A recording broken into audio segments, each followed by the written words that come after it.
doing, Dave? I'm a really big fan of your work. We're live now on the Valcon and Goose talk show with Dave Fennoy, a.k.a. the Hulu Man. Plays General Pong Krell in Star Wars.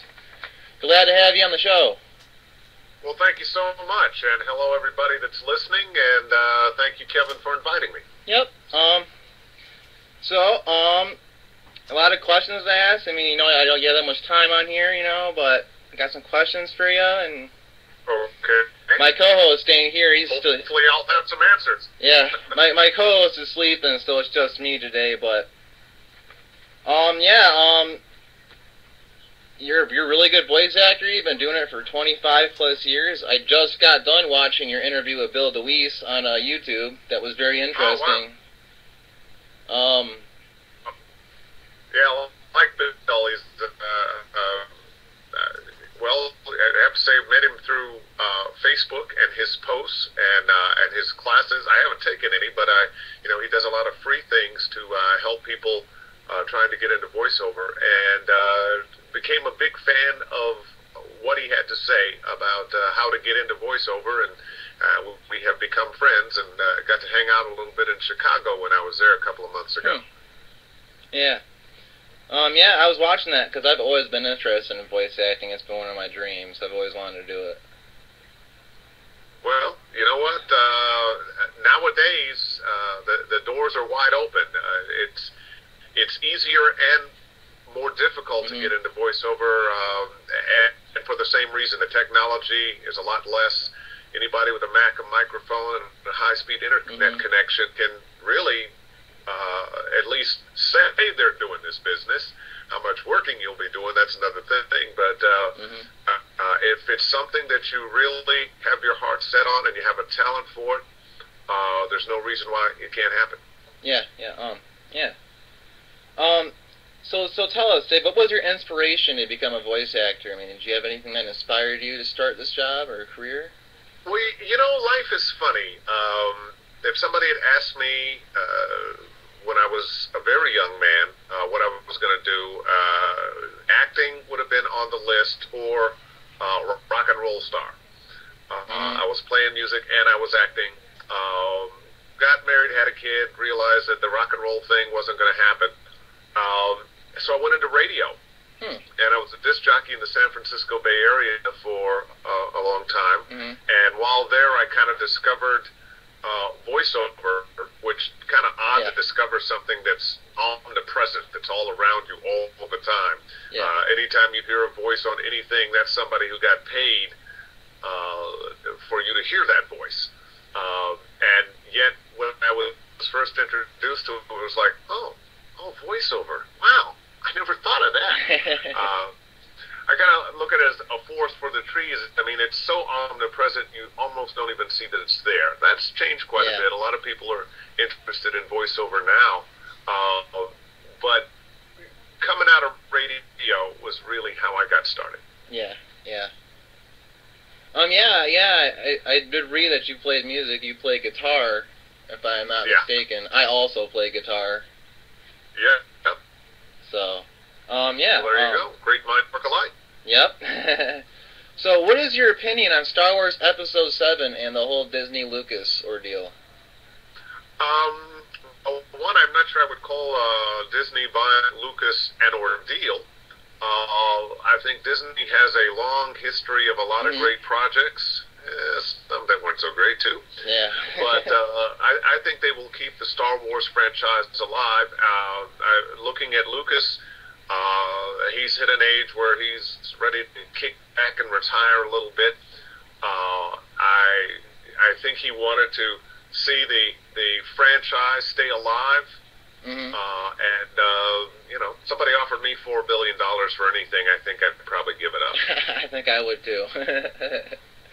So hopefully they're talking about, 2014, coming out with another Star Wars, and focusing on Luke Skywalker. So I don't know. I'm looking forward to it. Yeah, me too.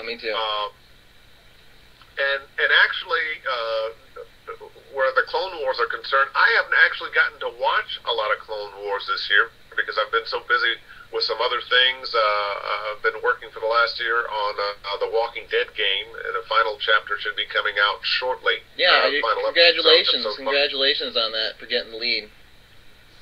Thank you. It really has been just a joy to work on, and the best gaming work I've ever done. And when I say that, I'm not saying my work, although I think my work was pretty good. But the scripts are so good. The concept is so good. It's so different, and the interactions between characters that with any other game that I've ever been on, and I've been on more than 50. Yeah, you have. You've been on a lot. Because I always research who I interview, and you've been on a lot of games, and you've been on a lot of things. You've been on a lot of promos. You played Pong Crawl, the Clone Wars. You just had a lot of jobs, a lot of experience. I'm kind of versatile, if I do say so myself. Yeah. And that actually has been a real blessing in my career. I don't ever have to worry about being bored, because there's always something new and different coming my way. I get to play lots of different characters on the games and on animation. I played Commander Kellogg on Archer, which is just the funniest cartoon. Yeah, it is. Yeah. Well, I've been very, very fortunate in my career. Yeah. What was your funnest voice acting job that you did in your entire career? Wow, the funnest. I don't know the fun. I'll tell you the one that, just because it is so now, was Lee Everett on the Walking Dead game, just because it was such an acting challenge. I didn't have to create this strange voice. It's really just my voice, and you really get to exercise your acting chops. But I've had some other really fun gigs. Star Wars related. I was on back in the late '90s. I was on the Pod Racer game. I played 3 of the racers. Okay. And the whole job had to be done in Huttese. But that was tricky. And, it was a crazy job. It was about 5 hours long.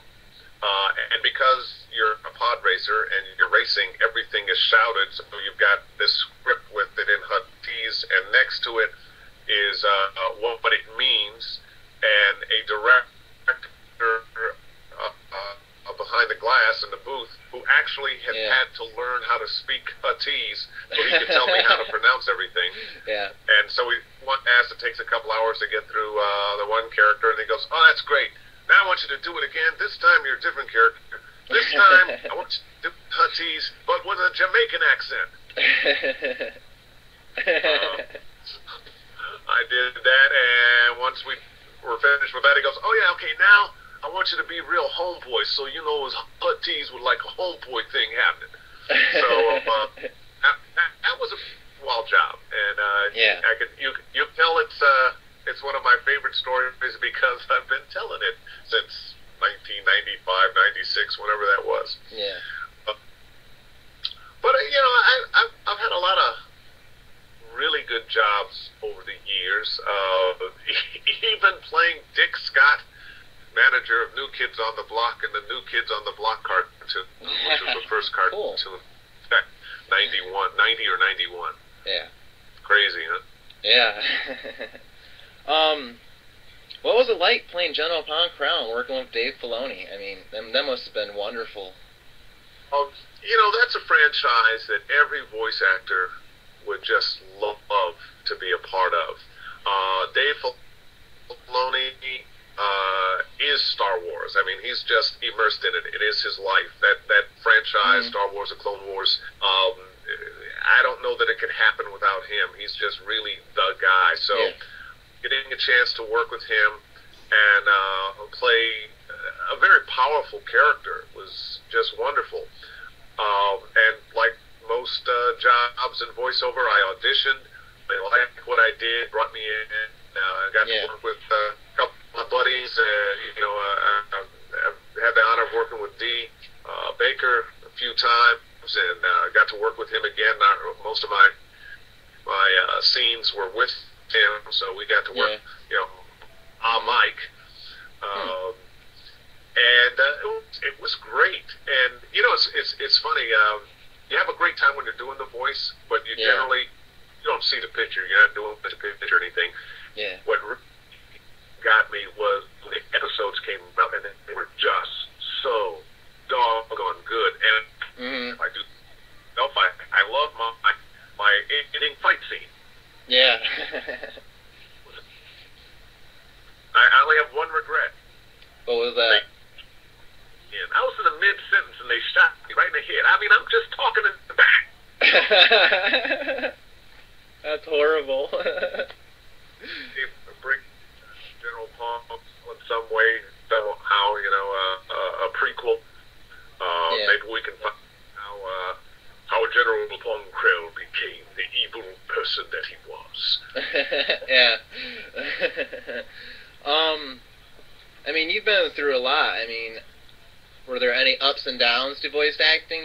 Like getting lost jobs? I've had some very high highs. I've had some low lows. When the economy crashed in 2008, as that was ramping up, I had some clients that went out of business. I think my income got cut in half.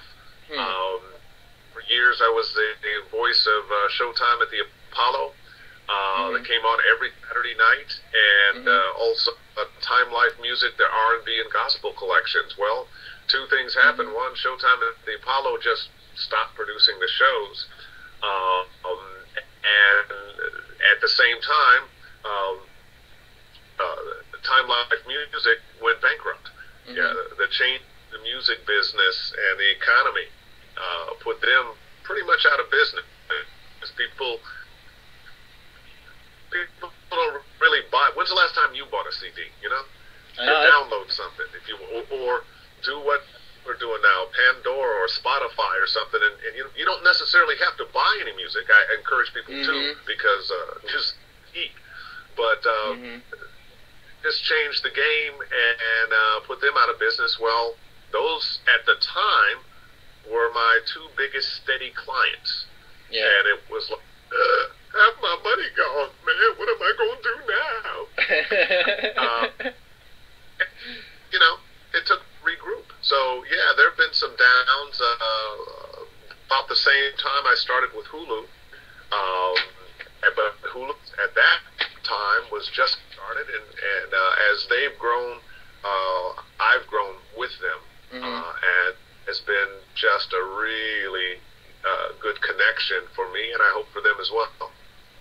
Yeah. Yeah. I was gonna say I've always loved Star Wars, and I've known a couple of your roles, and the video games you've played in, I've played almost all of them. I mean, I've seen you in Fallout New Vegas. I've seen you in a lot of excellent games. Yeah, I keep showing up. yeah, you show up at the most awkward times, and it's just like, wow. God, there he is again. But you're good at what you do, and you just have the voice for it, and it's just. Well, Kevin, I appreciate that, and I tell you something. I think, and I speak for a lot of voice actors, and especially those of us who are doing games and animation. We really appreciate you guys. Without the fans, without the people who are playing the games and demanding better and better performances and better voices, where would we be? Nowhere. And you guys, because I know I'm not the only one you guys talk. I'm very appreciative and took you guys for granted. All I can say is thank you, and we love you guys. Yeah.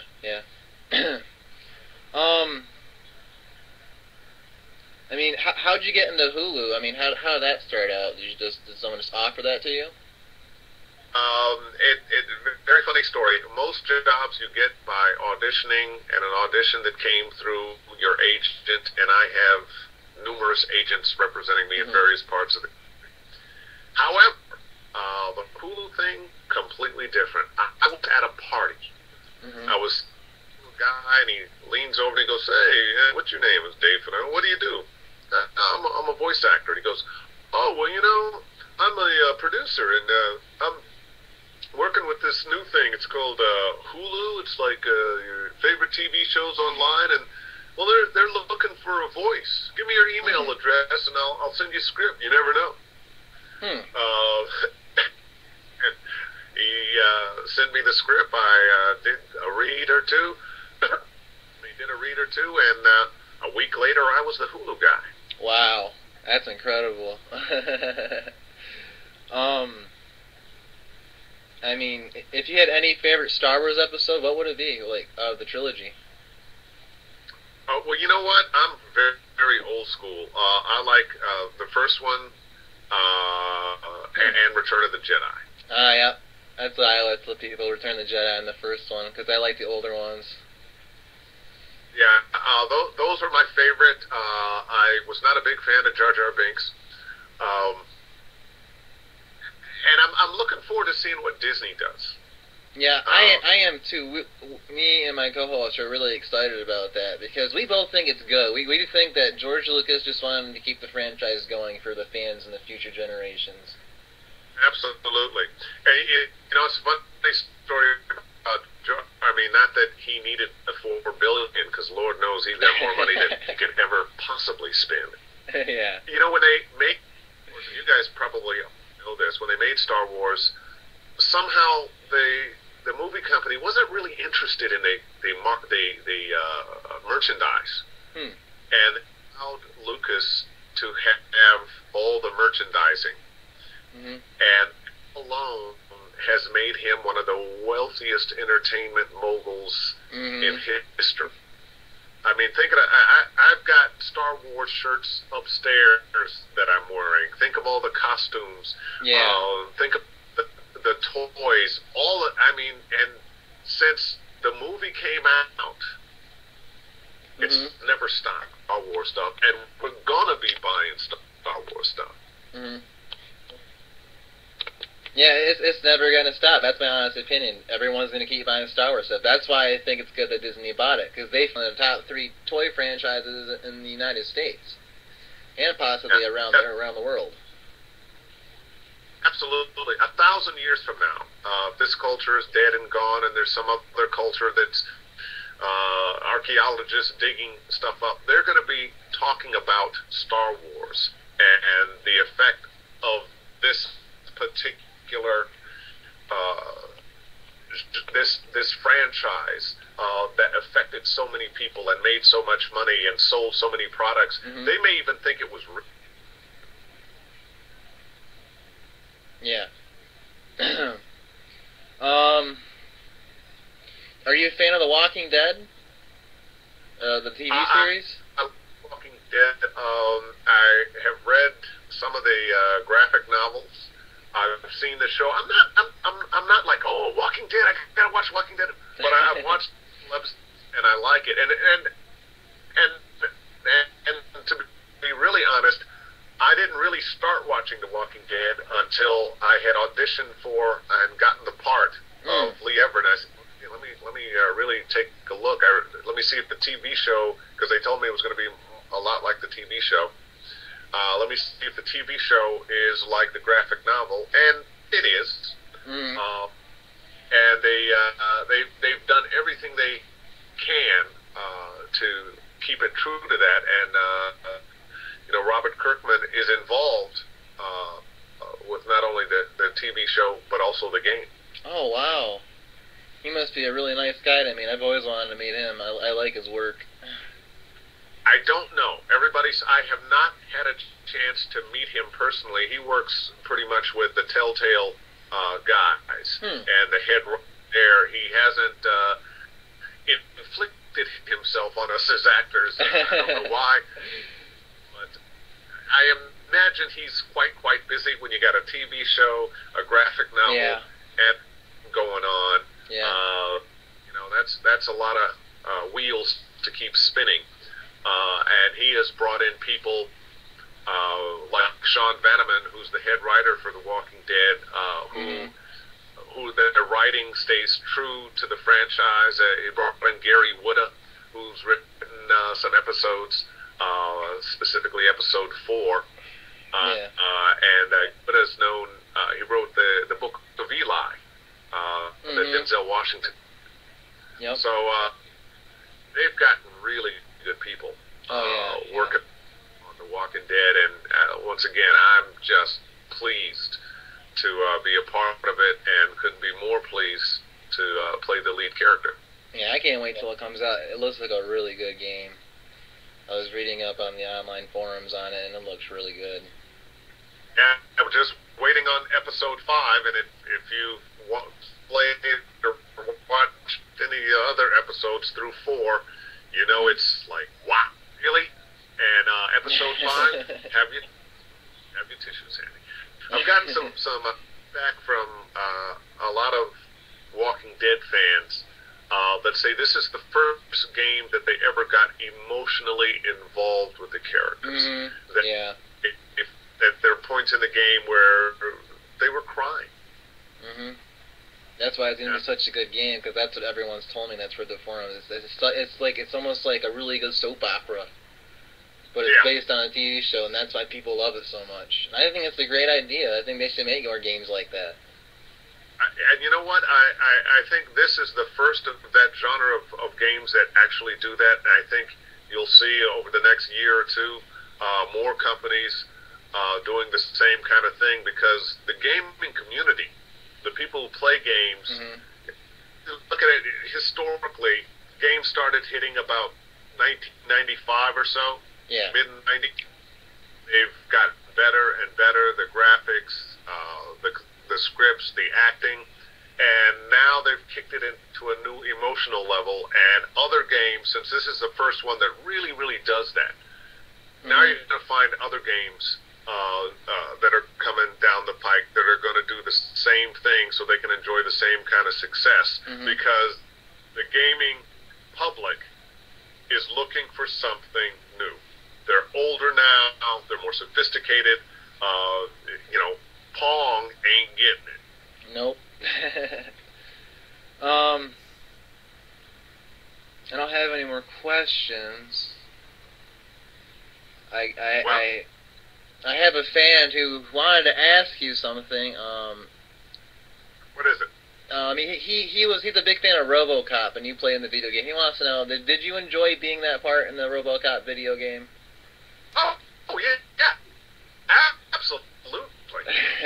I've never not enjoyed any that I've played, and once again, to play a character in such an iconic franchise, big thumbs up for me. Yeah. I'm a big fan of the movies, because they're from Detroit. Got some pressing engagements here shortly to do some stuff, do some work. But, Kevin, I just want to say thank you for inviting me on. I hope I was able to share some things that your viewers, listeners are interested in. And we can do this dance again another time. Yeah, anytime you want, Dave. It would be an honor. All right. Well, friend me on Facebook, follow me on Twitter, and I'll see you when I see you. All right, yep. See you later, Dave. Bye-bye. Bye. That's Dave Fenoy, folks, a.k.a. General Pong Crowell. Be sure to tune in later as we continue to discuss the topic. I'm sorry Valcon's not here. He's going to be mad, but...